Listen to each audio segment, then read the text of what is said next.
Gente, vamos falar de um assunto aqui que preocupa, viu? Derivado do grego, o termo sarcopenia significa perda da carne e diz respeito à diminuição da massa muscular no corpo. Cerca de 15% dos brasileiros têm isso a partir dos, lógico, né? A partir dos 60 anos de idade. Após os 80, a situação fica pior ainda. A incidência chega a 46%. Depois de acompanhar um grupo de 839 idosos ao longo de 4 anos, pesquisadores da USP, Universidade de São Paulo, observaram que o risco de mortalidade geral durante o período foi quase 63 vezes maior entre as mulheres com pouca massa muscular. Porque todo mundo sabe que mulher dura mais que homem, né? Tem muito mais viúva do que viúvo. Isso é fato. Agora, mulheres que não se cuidaram, perderam massa muscular, foram recordes nesse grupo. Eu estou aqui ao lado da geriatra, a linda doutora Marta Maria de Moraes Malui. Tudo bem, doutora? Tudo bem, Cláudia. Prazer vê-la. Então é um problema que preocupa muito. Muito. Né? E a gente, nós mulheres, devemos nos preocupar. Com certeza. A sarcopenia é uma doença, né? A partir dos 30 anos, a massa muscular começa a diminuir mesmo, né? Sim. A taxa de perda aí é de 1 a 2%. A partir dos 30? A partir dos 30. É a idade em que começamos a envelhecer. À medida que a idade vai aumentando, essa perda é mais intensa ainda. Então, é importante a gente lembrar que se aos 30 anos de idade eu não fui uma pessoa ativa, não pratiquei, por exemplo, musculação, não tive uma boa alimentação, a chance da minha velhice ser pior e eu enfrentar aí as complicações da sarcopenia são muito grandes. E quais são as principais complicações de quem perde massa muscular, que é a chamada sarcopenia? Sim. Então, a perda de massa muscular, o que ela envolve? Por definição, sarcopenia é o quê? A perda da força muscular. E aí eu posso ter junto perda de massa, quantidade, qualidade e menor desempenho físico. O que é isso? Paciente cansado, não consegue subir um lance de escadas. Ainda acho que não consegue nem andar. Não né? consegue andar, né? À medida que passa, é aquele idoso que fica extremamente debilitado. E uma coisa que eu noto, assim, é que parece que não tem estrutura para segurar. Sim. O esqueleto. É isso. Não é isso? Parece que falta músculo para segurar, Exato. assim, sabe? Massa mesmo, né? Para segurar o esqueleto. Então, por isso que a pessoa fica mais curva, Sim. por isso que a pessoa vai se entregando até, vai né, se doutora? entregando. E grandes complicações da sarcopenia. Ela predispõe a quedas, né? A gente não tem um bom equilíbrio, não movimenta muito bem, a gente pode cair no chão, é muito comum aí o indivíduo ter osteoporose, acaba sofrendo uma fratura. Né? E pacientes com sarcopenia, diante de doenças crônicas, por exemplo, doenças cardiovasculares, pacientes com câncer e que estão em tratamento, são pacientes que têm muito mais chances de complicações e também de morte. Nossa. Ainda Sim. tem mais essa. Eu vou abrir aqui para perguntas sobre a saúde do idoso de um modo geral e de perda muscular também. Se você quiser participar, eu gostaria muito de te ver até aqui. Faça um vídeo para mim ou da tua pergunta. É 12, o WhatsApp nosso, 12, o código de área, 996057731, ok? E por que as mulheres sofreram mais, sabe-se? Sim, então, esse estudo acompanhou diversos idosos, né? E nas análises, avaliando homens e mulheres, o que foi percebido o quê? Os homens, eles tinham muito mais comorbidades, ou seja, sofreram infarto do miocárdio, AVC, câncer e idosos sarcopênicos e que vieram a falecer. Certo? Ou seja, muitos, ao final desse estudo, uma boa parte já tinha falecido. Tá. Desses que faleceram, foi visto que homens também morreram, mas principalmente mulheres. E aí envolve o fator da alteração hormonal da mulher após a menopausa, a queda do estrogênio, né? Que é normal, mas foi visto, né, uma das hipóteses é que essa queda do estrogênio na mulher predispõe aí a acentuação da perda da massa óssea. E o que a mulher que não pode, ou não quer, ou não é adepta à reposição hormonal pode fazer para compensar essa perda de estrógeno após a menopausa? Perfeito. Algumas mulheres se beneficiam sim da reposição hormonal, sim. Fato. Algumas têm contraindicações por algumas doenças, não querem. Ou não querem. Então, assim, quem vai viver sem a reposição hormonal com certeza deve ter uma ótima alimentação. E em se falando de sarcopenia, é uma alimentação rica em proteínas. É muito comum com o envelhecimento a gente diminui a ingesta proteica. A digestão é mais difícil, pode ter dificuldade para mastigar, não tem todos os dentes, é muito comum, não sabe higienizar a boca, a prótese dentária, então acaba comendo menos e acaba comendo muito menos o quê? Carne, que é mais duro, né, mais difícil de digerir. E que precisa. Precisa. Você sabe que eu fiquei muito espantada, eu nem sei se eu falei isso pra vocês, que você sabe que depois de 60 a memória também fica um pouco fraca. Tô brincando, mas eu não sei se eu falei, mas uma das coisas mais, assim, marcantes que eu já ouvi de um médico, um excelente diretor de hospital em São Paulo, foi que muitas pessoas abrem feridas com mais idade, né, chamadas úlceras, porque quando você não come carne, a tua carne te come. Quer dizer, ou seja, Bem o corpo isso. precisa disso.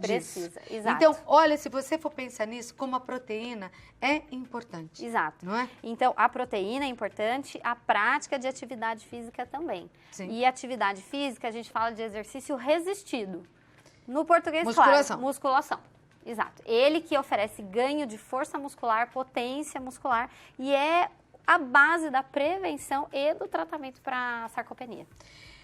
Já no andar, a gente bate o pé no chão. Isso daí já é bom, né? Pro coração, para tudo. Sim. Você tá fazendo, não é verdade, não? Exato. Já é alguma coisa. Sim. Agora, o pior é que às vezes não anda, não faz nada, não, só vive no sofá, só vai piorar. Só vai piorar, com certeza. Além da ter um pior desempenho físico em casa, nas atividades básicas. É aquele idoso que não tem disposição para sair, para fazer um passeio, deixa de sair de casa sozinho, porque se tem que subir num ônibus, tem dificuldade para subir, né?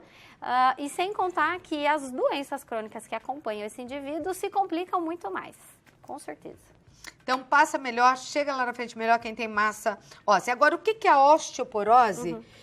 Como ela está ligada? Você falou, né, do problema de cair. A gente já falou aqui. Às vezes, teu osso quebra porque você cai, porque o osso quebrou e aí você caiu. O osso quebrou sozinho e você caiu. Não é que você caiu e quebrou o osso quebrou, você caiu. Ou ao contrário também. Exato. Que é sempre um perigo. A gente falou tantas vezes dos tapetinhos, dos cuidados com os idosos. Agora, o que mais tem a ver a osteoporose com a sarcopenia? Da mesma forma que a massa muscular vai diminuindo com o envelhecimento, a massa óssea também. Mulheres após a menopausa, né, que tem essa privação estrogênica, a queda do estrogênio, do hormônio, isso faz com que a mulher seja muito mais suscetível ainda. E se eu tenho um remodelamento ósseo já diferenciado no envelhecimento, junto com uma queda da massa muscular, então são doenças que podem caminhar juntas, tanto a sarcopenia quanto a osteoporose. Pacientes que fazem atividade física e têm uma boa massa muscular são pacientes que estão em constante renovação do tecido ósseo. Então, eles, de uma certa forma, também já estão prevenindo contra a osteoporose. E o que é a osteopenia? A osteopenia, ótimo. Osteoporose é uma doença arquitetural do osso, certo? É a arquitetura dele que está diferente. A osteopenia, ela ainda não é doença. Ela é um estágio pré-clínico ainda, é um aviso que está dizendo, olha, se a gente não intervir agora com atividade física, alimentação rica em cálcio, vitamina D... Reposição, às vezes? Reposição, pode evoluir para osteoporose, sim, uma doença que merece ser tratada. Tá, então é um alerta, É um alerta. Né? E o nosso corpo dá vários, né? E nem todo paciente com osteopenia vai receber medicamentos. Os pacientes com osteopenia e fatores de risco para osteoporose, sim, aí recebem medicamentos. E quais são esses fatores de risco? Principalmente mulheres que já tenham tido alguma fratura, ou pais e mães que já tenham tido fraturas, fumantes, pacientes que abusam de bebida alcoólica, que usam corticoide com frequência, que têm outras doenças reumatológicas, por exemplo, artrite reumatoide. Aí tem lá um score que a gente calcula e que aí, se a porcentagem, a chance desse paciente vir a ter fratura nos próximos anos é grande, né? A gente trata esse paciente. O que a geriatra realmente indica para essa mulher? Vamos lá. A reposição hormonal, ela pode trazer muitos benefícios para as mulheres, principalmente nas mulheres que quando passam da menopausa, que é a última menstruação, elas sofrem com muitos sintomas. Então, pode ter aquelas ondas de calor, sudorese intensa, irritabilidade, queda de libido, enfim, vem inúmeras alterações. Para as mulheres que são ativas, que praticam atividade física, que tem baixo fator de risco para câncer de mama, câncer de endométrio, vale a pena sim tentar a reposição hormonal. E que alivia tudo isso? Pode aliviar todos esses sintomas, em conjunto com a alimentação e atividade física, né? E por que, que a gente não faz para todo mundo? Porque eu preciso que seja um paciente que tenha um acompanhamento, porque aquela idosa... É individualizado. Individualizado. E aquela idosa que faz a reposição hormonal, ela precisa constantemente ser submetida a alguns exames. Eu preciso avaliar a função hepática, mamografia, eu preciso ver a região pélvica, né? Para ver se eu estou sofrendo algum efeito colateral desse hormônio. Né? Então, o tratamento é individualizado. Tem idosas que conseguem aí reposição hormonal por mais 10, 15 anos e vivem super bem. Né? Outras... Mas é necessário tudo isso? Não. É individualizado o caso. Também. Porque pode ter uma idosa que dali 10 anos recebe um diagnóstico de uma doença grave, enfim, e que os sintomas da menopausa não interferem mais na vida dela. E tem que ser resolvido com seu médico, porque eu me lembro que quando se começou a falar no Brasil aqui, que não é uma coisa tão antiga assim, não é? De reposição hormonal, as mulheres ficavam muito perdidas, né? E eu que sempre entrevistei médicos, de cada 10 assim que você entrevistava, você não conseguia chegar a uma conclusão, porque uns eram favoráveis, outros contrários, uns falavam dos grandes benefícios, outros falavam dos perigos. Então, reposição hormonal é para cada uma. Exato. Não é? E tem que ser para um paciente que faça acompanhamento médico. Sim, porque senão... eu fazer reposição hormonal num paciente que cai no mundo e nunca mais aparece... É um perigo. É um perigo, porque dali um tempo ele pode aparecer com um tumor, né? Que pode ter sido aí o gatilho para esse desenvolvimento desse tumor ter sido a reposição hormonal. Então, por isso que precisa de acompanhamento. Vamos ver as perguntas do nosso público. Pergunte que o Santa Receita responde, viu? Boa tarde. Opa! Vamos fazer de novo para ela?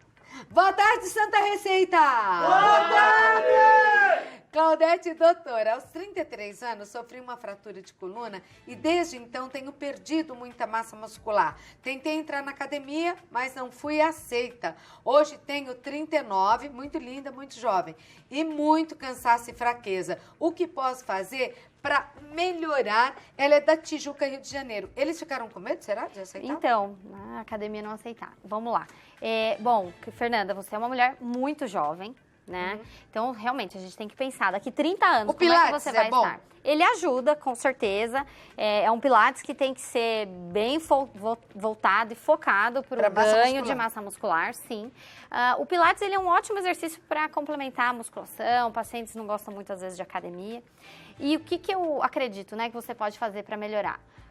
Se atentar à sua alimentação. Você tem uma alimentação que tem todos os grupos alimentares, carboidratos, proteínas, que é importantíssimo, vitaminas e minerais, a ingesta está adequada?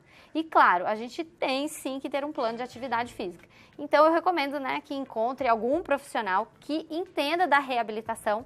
Muitos têm medo de lidar com pacientes que já sofreram fraturas, enfim. Então, um começo talvez seja um fisioterapeuta, certo? Para começar com uma fisioterapia motora e evoluir para um treinamento. Seria bom ela procurar um geriatra, porque eu sinto que isso ainda está meio em falta no país. Por mais que tenha crescido, a pessoa não sabe a hora de ir no geriatra. Qual é a hora, doutora? Então, teoricamente, todo mundo acredita que é a partir dos 60 anos que por lei se torna idoso. Não. Aos 39, pode ir ao geriatra? Pode. Ela vai te acompanhar aí por toda a sua vida adulta e velhice. Vai ser um médico de família. É o médico da família. Preciso para você.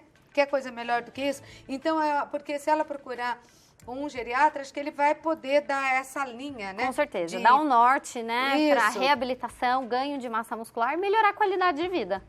Tá? Ânimo, sorriso nesse rosto, amor. Porque você é linda e mora na Tijuca, né? Meu Deus. Quisera eu, viu? Esse é o João Luiz. Ai, que bonitão, hein, João Luiz? Gostei de você. Olá, boa tarde. Com todo respeito. Olá, boa tarde, tenho 63 anos, mas não é, olá, inteiraço, ó. 63 anos e sempre... ó, a explicação já vem na tela. Sempre pratiquei artes marciais. Há 3 meses comecei a sentir uma dor insuportável no glúteo. Após exames, foi diagnosticado uma tendinopatia do glúteo médio e mínimo. Tem a ver com perda muscular, mas você tá inteiraço, hein, João? Não é à toa que a prática esportiva faz bem, tá vendo? Olha lá. Faz. Ó a foto. Então, João, essa tendinopatia, ela pode ter sido ocasionada pelo próprio exercício que você fez, arte marcial? Pode, sim, é uma lesão. O que Atletas que é isso? podem ter essas lesões. É uma inflamação na inserção do músculo, né, do glúteo, e causa bastante dor, limitação de movimentos. Tem tratamento? Tem. Envolve alguns medicamentos, de uma certa forma repouso, fisioterapia e reabilitação muscular. Então, o que é importante? Você sempre praticou arte marcial. Ótimo, sempre fez alguma atividade física. E importante também sempre fazer uma atividade de fortalecimento muscular em conjunto. Ou seja, artes marciais e musculação. Você é fã de musculação? Adoro. Eu detesto musculação, para dizer a verdade. Mas eu já vi que você gosta, ela é boa mas mesmo. é importante. Então, quer dizer, não basta praticar um esporte. Por exemplo, ele jogava vôlei, foi envelhecendo. Não, começou com futebol, né? Passou pro vôlei, foi pro basquete, já tá na bote. Mas, se fizer, a musculação vai ajudar. O que a gente vê os grandes atletas, né, de alta performance, musculação, não tem jeito. Por exemplo, né, os jogadores de puxar futebol, ferro, vôlei. Entendeu, moçada? Sim, tenista. Entendeu, moçada dos 60? Vamos começar a puxar ferro. Todos os atletas, né? Eles sempre praticam aquele esporte e fazem a musculação. Agora, doutora, eu vou te falar uma coisa. Tem que tomar muito cuidado. Ainda hoje eu comentava com o pessoal aqui. Eu pesava 52 quilos, fui pra academia. Louca, porque eu nunca tinha ido. Assim, não ia, faltava. E aí, como que chama aquele exercício lá, moçada? Que empurra assim com as pernas, um negócio... O leg press. Esse, o leg. Eu já estava empurrando, eu pesava 52, estava com 55 empurrando. Acabei com o meu joelho. Numa academia boa e cara de São Paulo. Cara não quer dizer nada, quer dizer assim, procurei um bom local para fazer, mas o preparador, ou não era, ou não olhou para mim, ou me incentivou errado. Porque como é que pode uma pessoa que na época pesava 52 empurrar 55 só com os joelhos? Me acabei, estourou todo o meu joelho na época. Isso acontece muito. Então, eu acho que vale aqui um alerta seu, que é médica, para as pessoas, porque não é em qualquer lugar que se faz musculação. Não é sozinho. Não, E a carga, né, a intensidade do exercício, ela vai progredindo ao longo do tempo. Então, o que é muito comum, antes da pessoa, né, do jovem ou idoso, ir fazer um exercício com uma carga alta, por exemplo, ele tem que ter articulações bem estabilizadas. Sim. Então, ele tem uma boa mobilidade de tornozelo. Porque depois dos 60, joelhos, tá tudo meio caidinho, né? E precisa treinar essas pequenas articulações. Aí, um preparador físico, um professor de educação física... Então, procurar um bom lugar. Exato. Ele faz uma avaliação bastante detalhada. Ele avalia os nossos déficits, se eu tenho um lado que é mais forte que o outro, antes de eu, já de uma forma, assim, inicial, já começar pegando muito peso. Agora, uma coisa boa, aqui, por exemplo... Em Guaratinguetá tem da doutora Andréa Meirelles. A Clínica Mover. A Clínica Mover, ótimo. Que é específica para esse público. Sim. E em São Paulo, em outros lugares do Brasil, eu não sei. Mas deve ter. Se você tem mais de 60, 50, procure uma academia para você, um tratamento, uma clínica, né, de exercícios para a sua idade. Acho que é uma boa dica também, porque senão você vai se meter lá com os jovens, daqui a pouco começa a puxar os ferrinhos errados e vai pro saco. Não é verdade? É isso aí. Falando português, claro. E aí claro. deixa de fazer exercício. Deixa de fazer. Teu recado final pro público. Bom, sarcopenia é uma doença, ela pode ser totalmente evitada e tratada. Então, para os jovens, comecem hoje a ter uma boa alimentação e praticar atividade física de fortalecimento. E para as pessoas que já envelheceram, sempre é tempo de buscar atividade física, porque ela traz qualidade de vida. É independência, autonomia e liberdade para fazer as coisas que gosta, poder sair de casa, enfim, poder viajar, passear. Isso daí. É importante. E como é que pode uma médica gata dessa cuidar de velhinho, gente? Não é só velhinho não, hein? Geriatra a partir dos 40, pode ir, minha filha. Ó, é a doutora Marta Maria de Moraes Malui, geriatra, participando do nosso programa. Obrigada, doutora. Obrigada, Paulo. 12, o telefone do consultório, 12 3125 7710. Esse 12 é de... Guaratinguetá. Tá bom. 12 3125 7710 ou nas redes sociais? @Malui Saúde. Tá aí, tá no vídeo para você saber como se escreve. Obrigada, viu? Obrigada a você. Um beijo.